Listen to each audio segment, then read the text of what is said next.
I wanted to say a couple things, I guess, just about collage, and one of the things that's remained interesting for Negativland to keep working in this way is that I think that what we try to do is, we try to do work where you can tell there's an intention behind it. You can certainly tell that, but we also hope that it's not always 100% clear why we've chosen the material and what we're trying to do with it.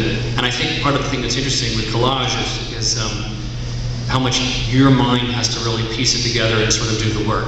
You know, we may have chosen an element because we thought it was, you know, sad, funny, poignant, creepy, disgusting, hilarious, you know, awful, disturbing, serious, thoughtful, silly.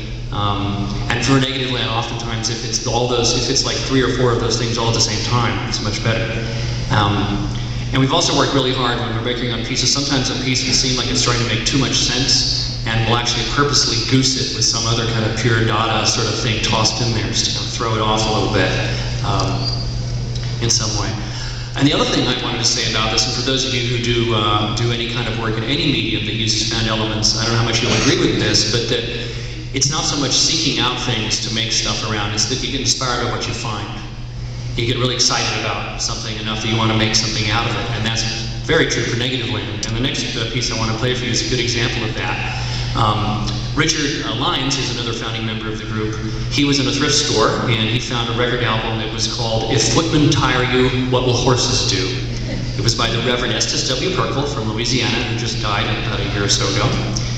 And it came out in the early 70s, and he was talking about how the communists were going to take over the United States, and they were going to turn us all, brainwash us all into being communists by putting us into these concentration camps and kind of broadcasting over a loudspeaker 17 hours a day the phrase, Christianity is stupid, communism is good, give up.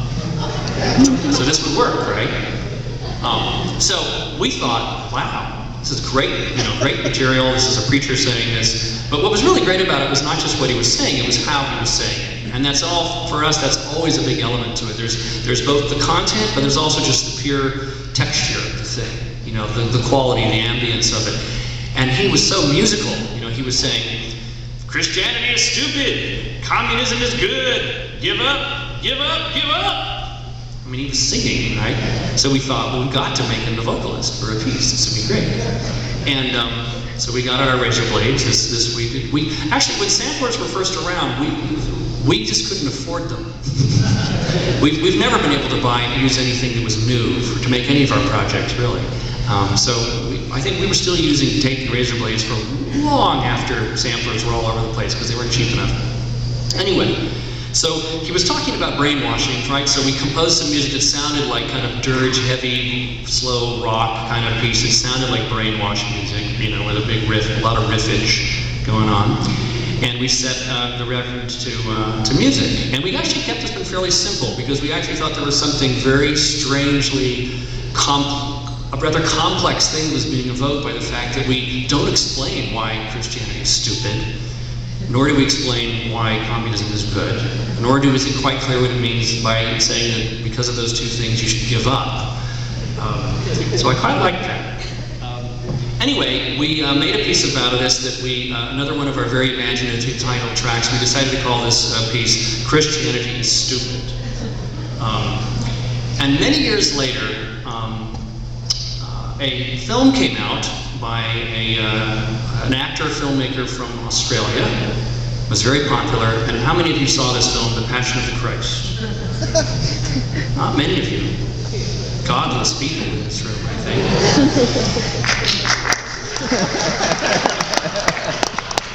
Well, for those of you who've seen it, it is basically like an S&M snuff film with Jesus as your main protagonist. It's very disturbing that it would be the most popular Jesus film ever made, that's showing Jesus being tortured right in the middle of actually torturing people for real down in Guantanamo. What could that mean? I don't know. Well, anyway, we got this idea, and we were thinking, what if we found every single Jesus bioflick ever made? And what if we took all the scenes in every single Jesus bioflick ever made, and they go back to about 1914, it was one of the first feature silent films ever made, it's of course about the life of Christ. And, you know, every movie has these similar sequences of Jesus being beaten, whipped, flogged. You know, there's always the scene when he's carrying the cross, and then he stumbles and falls, you know. It's in every movie, right?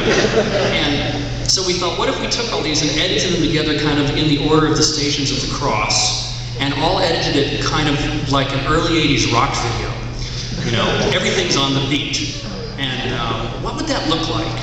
And I think that that's true of probably, I'm sure there's a lot of work that's being shown in this festival, that's shown here every year, where the work is, it's artists asking questions. You know, you're saying, what happens if I do this? I don't know. And the work becomes, the work is the answer.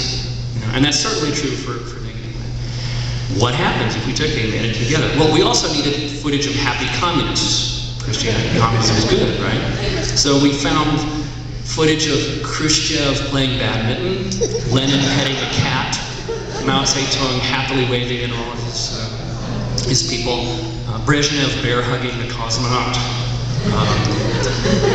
They're pretty cheerful, those communists. And edited it all together and to make a little film about it. And we were able to actually finish it, and this is before YouTube came out. We got a hold of the Passion of the Christ footage while the movie was still in the theaters, because someone I knew, they downloaded the whole thing using, what was it, SoulSeek or something like that. They got a hold of it, and we got all the footage we used from just getting a Netflix rental account and renting all of them and just using some software that a friend of mine had where we could crack the DVD copy protection codes to get all the footage off.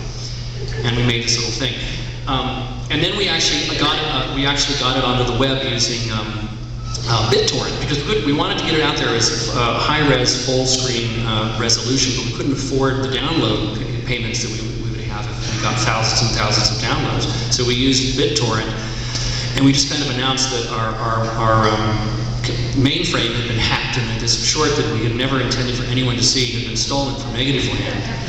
But it violated all these digital Millennium Copyright Act provisions. But there's nothing we could do, it's out there, and here's the BitTorrent address to go find it. And that worked, and that was an early experiment, pre-YouTube experiment, to see, like, can you use this supposedly evil, terrible downloading software stuff to actually distribute new work? You know, and we got about 160,000 downloads off it, so we thought that was a successful experiment. Anyway, so let's look at that, and in honor of our friend from Australia, we gave the film version a different title, which you'll see in a moment.